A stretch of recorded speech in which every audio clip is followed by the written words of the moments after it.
Education regular board meeting. Sheila Samples makes a motion, Tammy Hardy makes a second, so,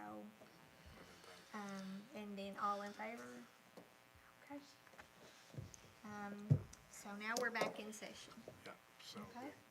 the next item. And so the next item on our agenda is to consider approval of a contract with Baird to serve as our financial advisor for the Estill County District Finance Corporation School Building Refunding Revenue Bond Series 2024.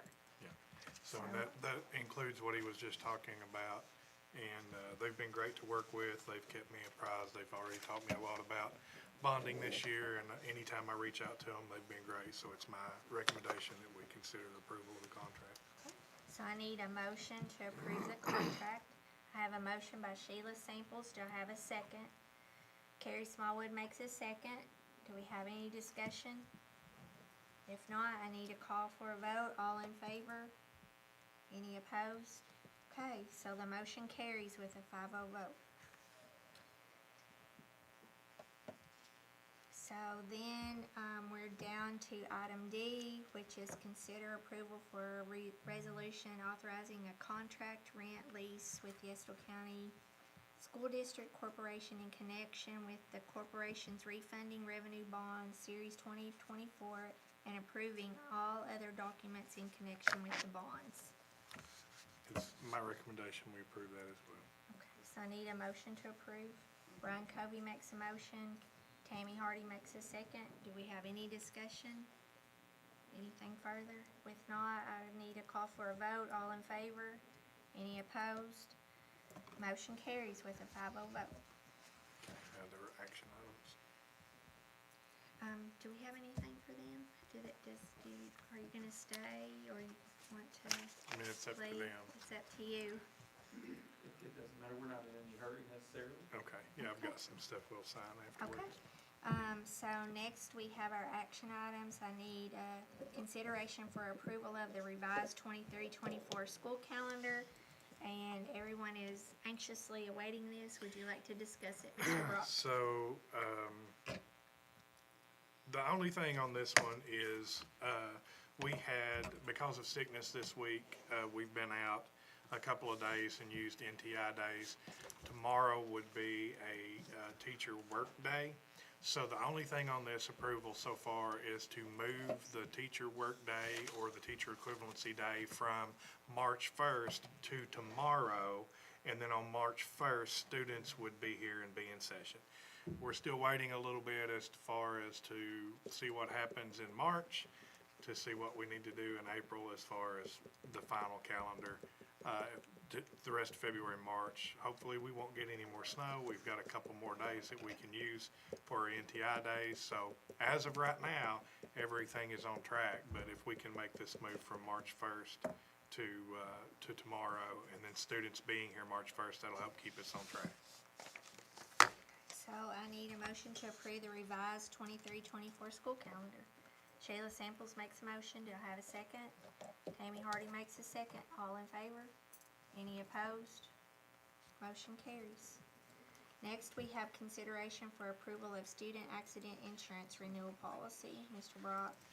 So we have done this every year, to my knowledge, that we don't just carry insurance for our athletes, we carry accident insurance for all of our students. And we got the quote of the agreement for next year, and it did not go up at all. It's actually the same price as it was last year. It's my recommendation that we approve the approval of the renewing our student accident insurance policy. Okay, so I need a motion for approval of our student accident insurance renewal policy. Brian Covey makes a motion. Sheila Samples makes a second. Do we have any discussion? If not, I'd like to call for a vote. All in favor? Any opposed? And all those documents are in front of you all. Yeah, you will have them. You have them in your electronically through the e-meeting. Okay. Next, I need consideration for approval of the following MOAs. So we've got two here to consider. The first one is with Young Smiles. They provide our dental services and work with our youth service centers and our Friskies to provide dental services for our kids. They have a mobile unit that doesn't require any space inside the building. They service all of our kids, no questions asked. They've provided us good service for years now. I don't see any reason to go away from what that they're doing for us. Everybody's happy with what they are doing, so I recommend that we approve that. The other one is simply a reoccurring MOA with KDE for a former employee that technically is still on agreement with us. They're working for the state currently, and we have to approve that yearly as well. So I need a motion to approve the following MOAs that as discussed by Mr. Brock. Terry Smallwood makes a motion. Tammy Hardy makes a second. Do we have any discussion? If not, all in favor? Any opposed? The motion carries. Next, we have consideration for approval of some out-of-state field trips. So this would be the 8th grade class going to Kings Island. So I recommend you approve it. I need a motion to approve the 8th grade class trip to Kings Island in Mason, Ohio. Sheila Samples makes a motion. Do I have a second? Tammy Hardy makes a second. Do we have any discussion? If not, all in favor? Any opposed? Looks like they're going to Kings Island. All right, next we have consideration for approval of an academic state competition rooms in March. So it's my understanding that historically for state competitions, when we have people competing, that the board would pay for the rooms. This is just paying for the rooms for the state competition, which is in March. It's my recommendation we approve this for the academic team. I need a motion for approval. Sheila Samples makes a motion. Tammy Hardy makes a second. Need a call for a vote at this time if there's no discussion. All in favor? Any opposed? The motion carries with a 5-0 vote. Next, we have consideration for approval of the 24-25 school calendar, which is also a hot topic. Everybody wants to know, they want to book cruises and all kinds of things, Mr. Brock. All right, Donald, do you want to take this one? Vacations, Mr. Norton. So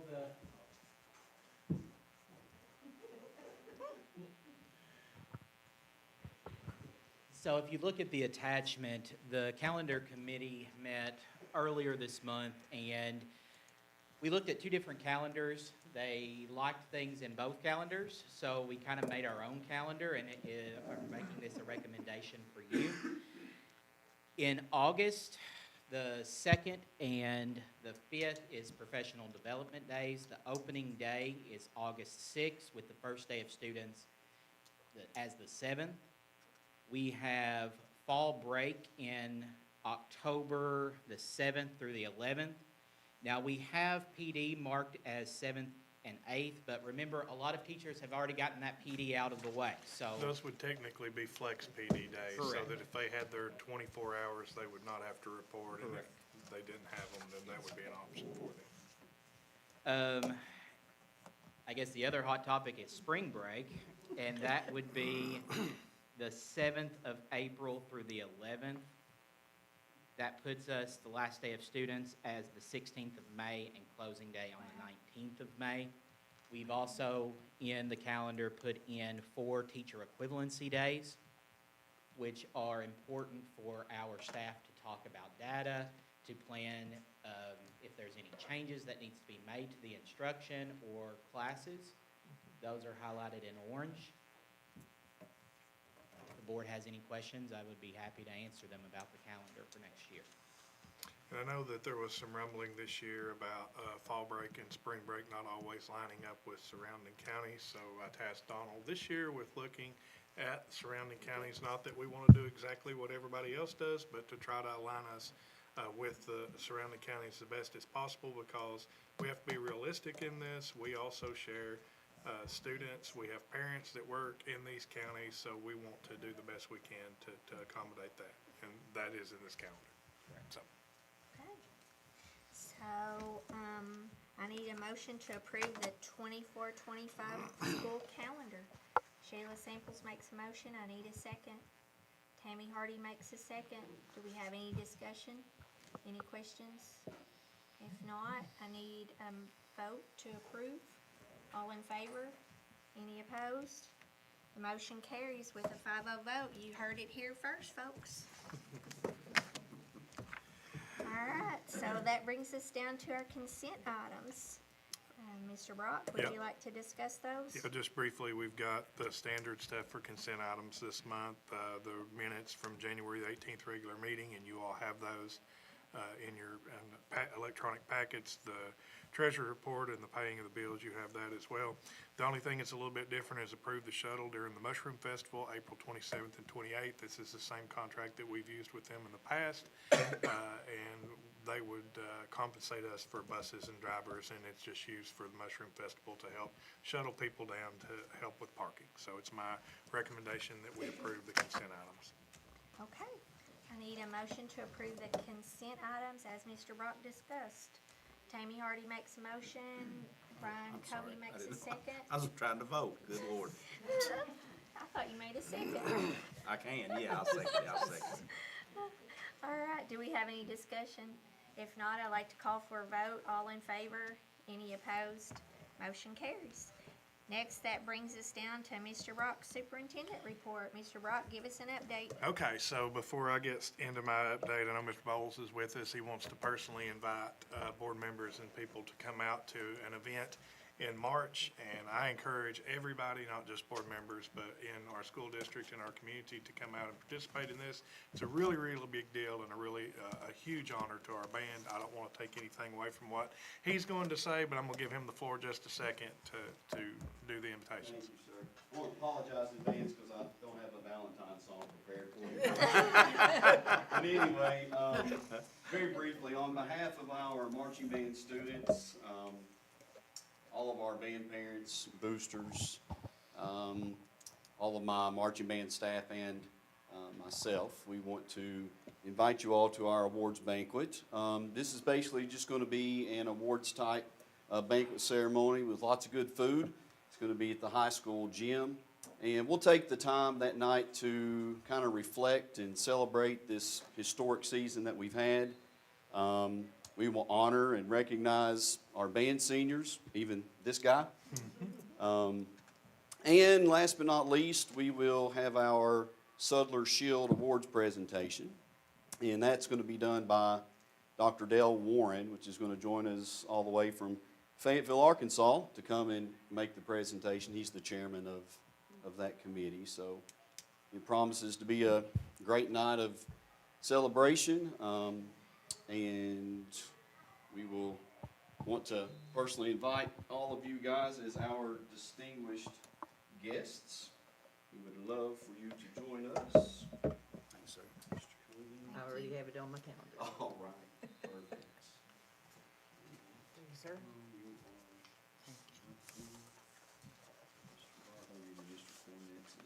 Thank you. And as always, Two, I've got one. thank you all for your continued support of our program. We could not do what we do without that, and I've said it publicly 1,000 times. I'm in constant contact with directors throughout the state, sometimes on a daily basis. And our situation from a high school administrative standpoint, a community standpoint, and from a school board standpoint is not typical. And we are incredibly thankful and appreciative for that. So thank you all very much. Thank you, Mr. sir. Bowles. In March. Okay, so going right on with my report, personnel, you can look at that attachment. It's in your documents. We have a few new hires for school bus assistants, full-time bus assistants, some custodian, and a paraeducator. Had one resignation that actually came in, and we can look at that. I can talk about that a little bit more later if you all have questions. Enrollment is actually up as compared to last year, just a little bit, I think. Total, we're at 2207 if you count South Irvin, and we're 2,069 overall if you take them out. Attendance, we're down just a little bit. We've had a little bout of sickness, as you all know, and last week, our numbers are down a little bit. We're about 9144 for the district right now up to this point. When we get our NTI and some of our other stuff in, I think that'll bump back up. We should be somewhere back around 92, 93-ish for the attendance. There's just a few things in the district highlight, which I try to keep you all informed periodically anyway, and you all know you reach out to me at any time. Lots of positive feedback coming in from the new teacher cohort, the new teacher supports that we've started, especially from our option 6. And I know that Ms. Napier is doing a good job with that, and Ms. O'Brien and Ms. Mays is working hard on that. And when I say lots of good things coming in, these are not prompted. These are teachers stopping by my office, sending me an email, just randomly out of the blue and going, we really need this. This is something that our district has been lacking. We get supported and we get coached at the school level, but this goes above that. And being new teachers and being option 6 teachers and not having the formal education classes in college, this has been something that they've really pointed to. And I've had 4 different teachers that just out of the blue since it started 3 weeks ago, maybe 3-4 weeks ago, before it really got started, that have just randomly come by and talked about how wonderful it is. I have been informed by my cohort, not only informing you on some of the things I do, but I have to specifically tell you the standard that I'm meeting. So I have added that tonight. And I'm supposed to do one, and I'm a little bit behind because I haven't specifically told you standards, so I'm going to do 2. Standard 2, instructional leadership. We recently purchased some more iReady materials, magnetic, for our elementary schools, K through 5. It'll do 2 things. Number 1, in the lower grades, the K2, it really gives supports with the science of reading. But K5, it has the leveled text, and it has the science reading completely for K5 too, but specifically in that K2. We purchased at K5. Each teacher has a kit. We're not sharing one through the library. They all have their own kits in their rooms. And what the feedback I've got so far is they're really excited about that. So we just got those in and distributed those. Actually, this week we finished distributing those. Those were an initiative that was supposed to pick up next year to support the Ready Reading that we already have, but we've already got them in. The materials are already there. Teachers were asking me, when I was in a meeting with Miss Arvin last week, they was asking for leveled readers, and I said, they're coming. They should be here within a month, and lo and behold, they came in the next day. So we went ahead and got those out. Standard 7, influential leadership. I continue to meet with leaders across the state about SEEK funding. I've been in contact with our representative, and they're starting a SEEK task force, and I'm trying to get on that. He has assured me that I will be on that.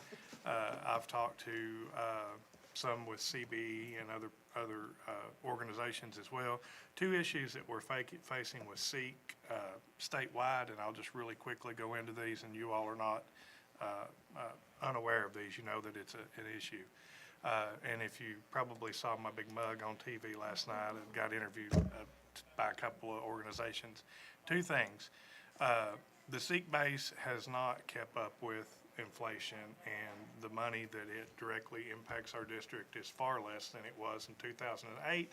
And that's the way that it is statewide when you're talking real money. That's affecting everybody. We as a property poor district have our own unique problem with it as well, because there's 3 basic tenets of SEEK. There's the SEEK base, the part that I'm talking about. There's the SEEK base, there's their local contribution, which sets at 30 cents, and then there's the tier 1, which is the equalization piece. The SEEK base has changed throughout the years, but the equalization piece and the local contribution hasn't really changed a whole lot. And the gap in funding has got way wider than it was back in 1990 when it was ruled unconstitutional. I think that this SEEK task force is going to be tasked with figuring out how to solve that. I've got multiple spreadsheets already up there on my computer. I can tell them how to fix it in 5 minutes if they'll just put the money in it. It's not that difficult of a problem. So that's kind of what we've been doing with as far as Standard 7 influential leadership. I'll continue to do that. We're continuing to meet with, I got a meeting with legislatures next week, no, the week after. It's on the 27th, and then I've got meetings coming up concerning funds for the middle school, because we're still trying to get emergency funding for our middle school to the tune of $42 million to build a new middle school. So hopefully that'll come through. I am very optimistic that we're going to be able to get that done in this year's budget. So that's as far as my update. What else do I have here? I think that's it. We've got principals' reports now, and who wants to volunteer to go first? Ms. Halcom, I'm just gonna volunteer you. I brought a flyer for each of you, so my voice is still a little bit, I'm battling what everybody else is battling. This is just a little update of what we're doing at the middle school. I'm pretty sure you all watched the news on the 1st when we had Mr. Dave Day. And that was a really special day for everybody at the middle school. If you have never met Mr. Dave, you need to, because he is a phenomenal human being. And it was a great way for us to kick off our kindness month. Mr. Dave, I think his wife is actually gonna get to come home tomorrow. So if you all can, keep them in your thoughts as she gets to come home hopefully tomorrow. Some curriculum updates. Our teachers are working really hard in our building. They're working on, building standard-based assessments and modeling those high-yield strategies in their classroom. We are up and running with our eHall pass system, which is tracking when kids are in and out of the classrooms. And it has been a great tool so far that we have been using. It limits the numbers of kids that can be in the hallway at the same time. It's a great monitoring tool, and our teachers are really, really liking it. Students, not so much, but we are loving it. If I understand it correctly, it's interconnected, so you can keep your building wide. Every teacher knows how Every many's building teacher knows. in the hall. So you can set your own limit. So I've set a limit of how many kids can be out at the exact same time. So I know exactly how many kids are out in the hallways at max. So if there's ever an issue, an emergency, I know exactly how many kids. It tells me if they're green, that means they're active, red is inactive, and yellow, I need to go look for them. So it's a great tool. We're very, very lucky to have that, very fortunate. We're excited about our training on thoughtful ed. Ms. Sarah Brown is gonna talk to us, or Ms. Sarah Beard is gonna talk to us more about that tomorrow. Some of the upcoming events, we have baseball and softball tryouts happening right now with our middle school kids. They are extremely excited about that. And on Monday, I'm sure I'm gonna get bombarded with, I made the team, are you gonna come and watch? And I can't wait for that. We've set our parent-teacher conference for March 20th, and our spring fling is set for April the 27th. So those are some things that are coming up. And then on the back, I just wanted to show you some pictures of the kids and some of the things that they've been doing in their classes that have been really creative, hands-on, and the kids are having a really good time. They made food webs. This was an activity that Miss Beard worked with Mr. Short on, and they had a great time with it. And then the breakout rooms, Brandy Smith created a breakout room for her ELA classes, and they had a blast with that. So we're doing some awesome things at the middle school. We would love to have you all out anytime. Thank you. Thank you, Ms. Thank you, Halcom. Ms. Halcom. Mr. Ghost?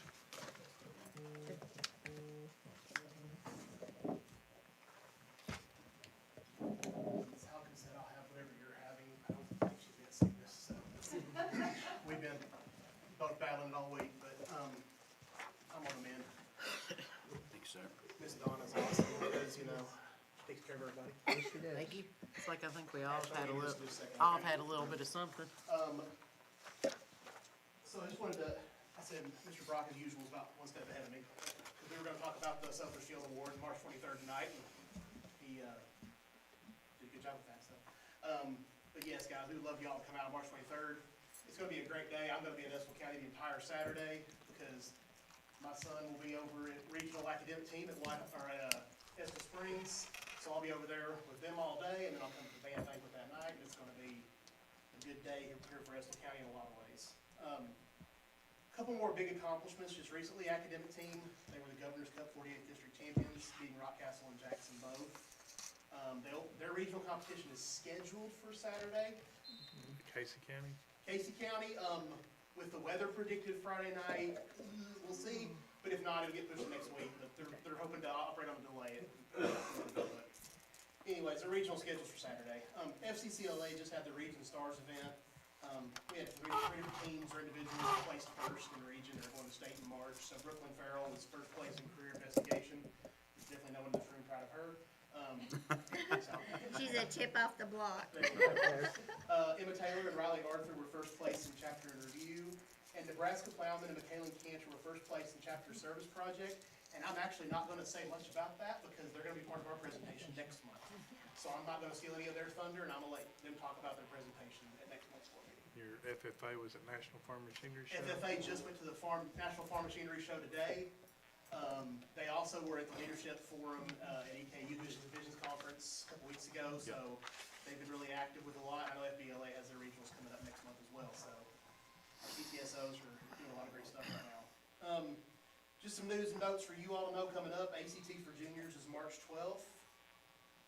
Career and Tech Ed into program assessments are February 26th through March 8th. That's a huge couple of weeks for the high school.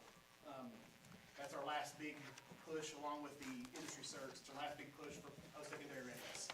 That's a big couple of weeks. Basketball district tournaments are at Powell County, February 26th through 29th. We host 14th Region Girls Basketball Tournament the week of March 4th. We'd love for y'all to come out to that. We'll be hosting games all week for the Girls Region Tournament.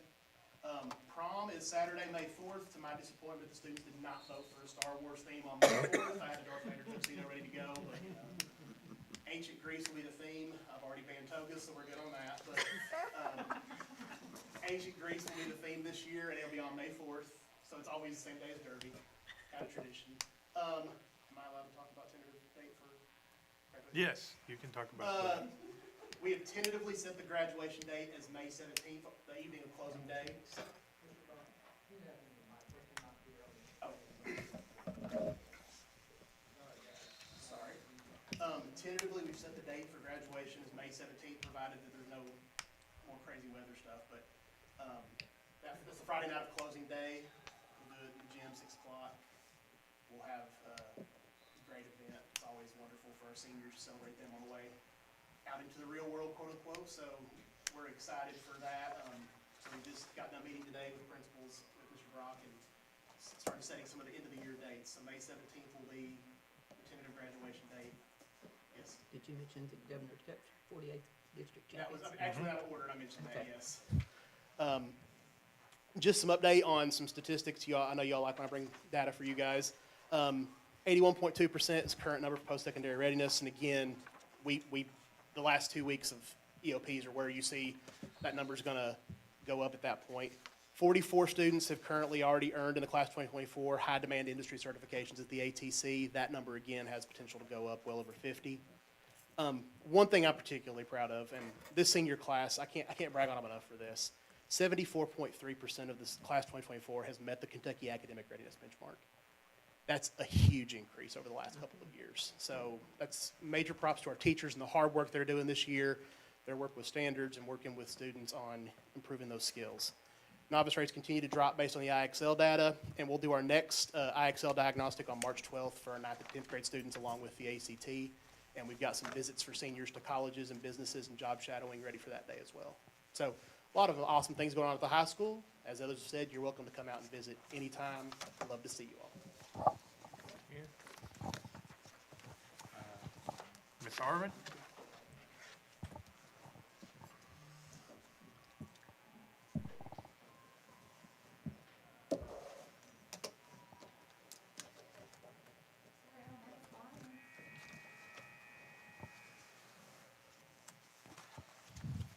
I'll just sit right here. Is that okay with you all?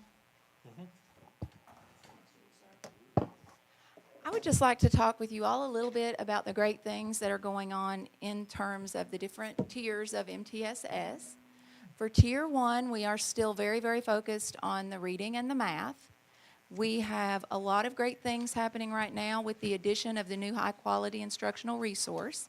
The teachers already have that in their hands.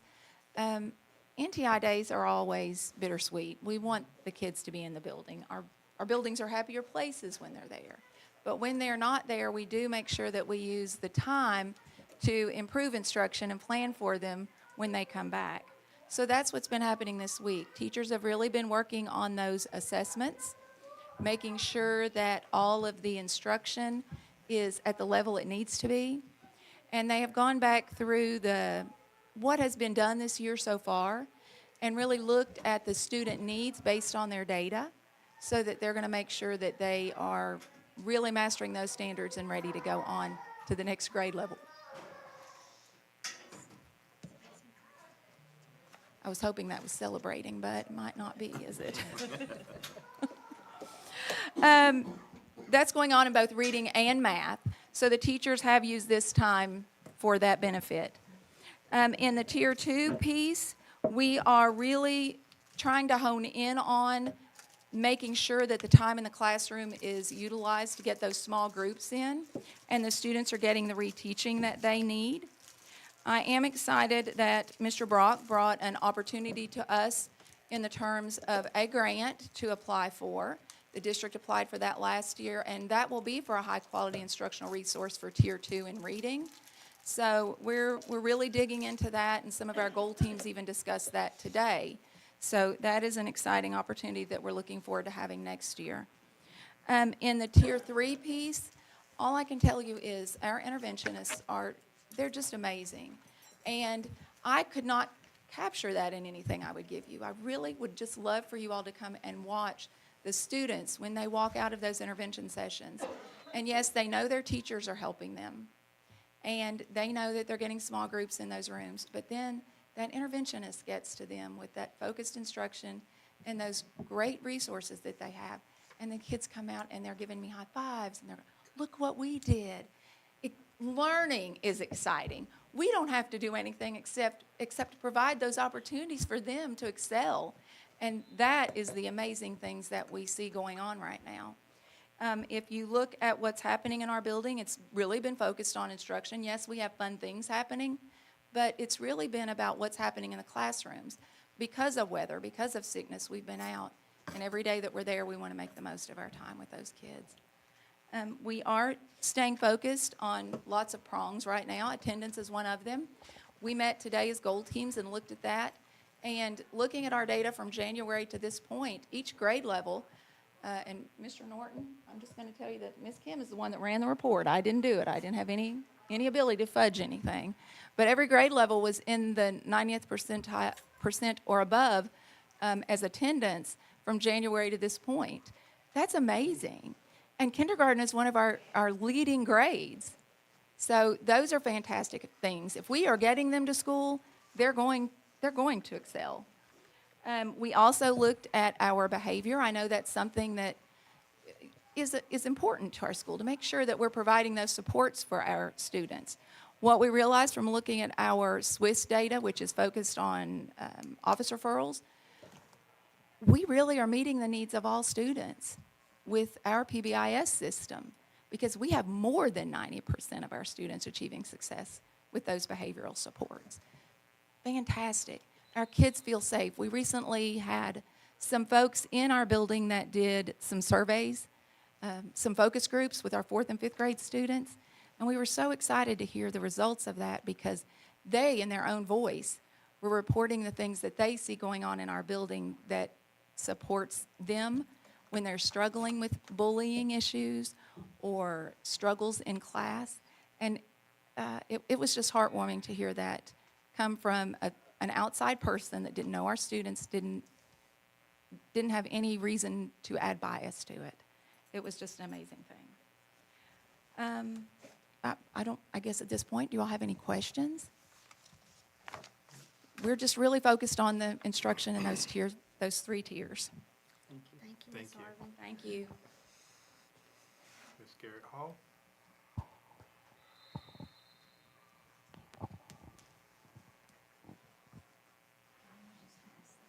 I sure will. So the first thing I'm just gonna share with you is our December 1 count. And so it says 2022 and 2023 because it was December 1. Preschool funding comes based on the children that qualify. So I wanted to share with you the numbers from last year versus this year. Last year, we had 80 students that actually qualified for preschool. We hovered around 170 students in the building, but only 80 of them did we get funding for, because that's all that qualified. This year, our numbers are down as far as the number of kids that are attending preschool. We're hovering around somewhere between 130, 135. That's not counting our early Head Start kids. But 107 of them qualify, so we'll get funding for 107 of those children. underneath that picture of the party in the classroom, I wanted to share that. That is, we call it the pyramid model. You hear other kids, other students, and other schools reference PBIS, Positive Behavior Intervention System. For us, that's the pyramid model. And the kids work for 10, we call them warm fuzzies. They're really just little puff balls. When they get 10 for positive behavior, then they get their choice of a prize as a group. And so this class had worked for a dance party, and that's what that is in that picture. In the middle, we finally do have that sensory room that I spoke about earlier. It is installed and in use, and we're gathering data for that. We partnered with the Berea RTC for that grant. That picture underneath is one of the days that we were installing that room, and that was too good not to share. That's Chelsea Clark. She is our occupational therapist, and that's a crash pad. So the kids they don't run and jump on it, they fall on it, and that's for sensory input. And then the last thing I just wanted to share that even our little children are participating in those Google Meets. That's someone's phone. Our kids don't have Chromebooks because on typical days they will never need them, but we do give them the opportunity twice a day on NTI days to participate. You can see at the bottom, that's the teacher screen, and that, I guess they're learning the number 16 that week. And then the very bottom QR code, if you haven't seen the video on Facebook, that's a video that we created of the sensory room. We showed all the kids that so they would know how to use it when they go in there. It's probably about 3 minutes long. That's all I have. You have any questions? Thank you. Ms. Mullins, do you have anything else to add, or you good? I'm good. All right. Make sure we got everybody. I do want to thank you all for the navigating resources. I know we already talked about that tonight, but we're ready to dig into that, so thank you all again for supporting that. So on behalf of the board, I'd like to say thank you to our principals and thank you for coming to present tonight. It really means a lot to us and it helps keep us informed about what else going on in the building. So good job and exciting things. It's a great time to be an engineer, Mr. Brock. It absolutely is. So that brings us down to our board member forum. Does anybody have anything to share or discuss? I think it summed it up. Anybody? Anything else, Mr. Brock? I'm good. We have Glad KSBA to- coming up in March Yeah, KSBA is coming up. Yeah, so March 1st through the 3rd, Yep. the Board of Education will be attending the Kentucky School Board Conference in Louisville. So we'll be all heading down there together for that education and training and networking with other school districts. So it's always a good time to go there and see what else going on throughout the Commonwealth. Mr. Do we have any, Mr. Simpson, do we have any public comments? Mr. Brock said it's your fault, so. Always, always. Do we have any public comments? No public comments? Alrighty, so, next we have our SEPA Compliance and Technology Protection Measures, TPM, public forum. Yeah, we are required for E-rate purposes, to hold a public forum. We only have to hold it once ever, and I'm sure we held it 20 years ago, but we can no longer find the documentation to show that we had a public forum. So we have to redo it so that for E-rate purposes, we have to let the public know and ask questions on our SIPA compliance, which is Child Internet Protection Act, as well as our technology protection measures called TPM. So, does anybody here have questions about any of that? Just to make sure I cover it, we are given a filter for internet protection purposes by the state called Lightspeed. It runs on every device in the district so that we can block inappropriate sites or sites that students should not be accessing on any district network or device. And then we also have a state-provided firewall which blocks outside intruders from getting into our network, and that is maintained by the state. And we are getting ready to start phishing exercises with our staff. because we have some staff that don't properly read their email, which results in me disconnecting their accounts. So we have purchased some new software that will periodically send emails to our staff to test them to make sure, and this includes board members, by the way, to make sure that you all are reading your emails, and if it does not sound right or somebody asks for your password, do you ever give anybody your password? No. So jokingly, but also seriously, Mr. Brock will never send you an email asking for money or for your password or for any kind of information from you. He will not do that. Yeah, the last email that we had 2 teachers fall for was Mr. Bach saying, "I need your password." And they thought that he really needed their password. It was not Mr. Brock. No. So, but if nobody has any questions or concerns, that's it.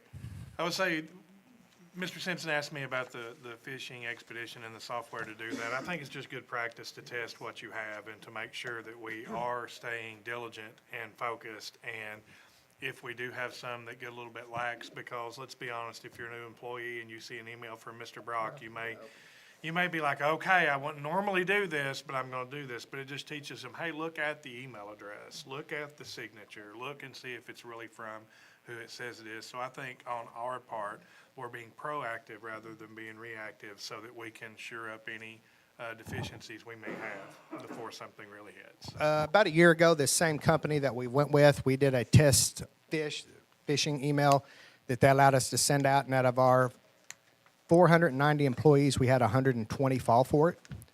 So we're hoping to get those numbers down. One thing I did not say is that if someone does, maybe you're having an off day, you're just not paying attention for what kids are getting on your nerves, I don't know, it could be anything. Not the kids get on your nerves. But what ends up happening, if something happens and they click on an email because they're just not paying attention, then there are remediation steps they can go through, some trainings that are incorporated in with this software that they have to complete as part of this project. We'll say Mr. Simpson works in technology. He doesn't have. We love our kids. We're not. He's not been in the classroom in a while, so. Maybe I should have said when the staff's getting on your nerves. I don't know. So, anyway. Mr. Simpson, that's called word vomit. Yeah. I don't have a I would filter. have done this, but you're in charge back there, so. Anybody have anything else? I think we're done. I think that takes care of it all right there. We are at the top of that one, so. I say we best adjourn. Yeah. I'd like Leave to it as call is. for a motion to adjourn and a vote to adjourn. Shayla Samples, Tammy Hardy, and all in favor? Any opposed? You want to stay longer?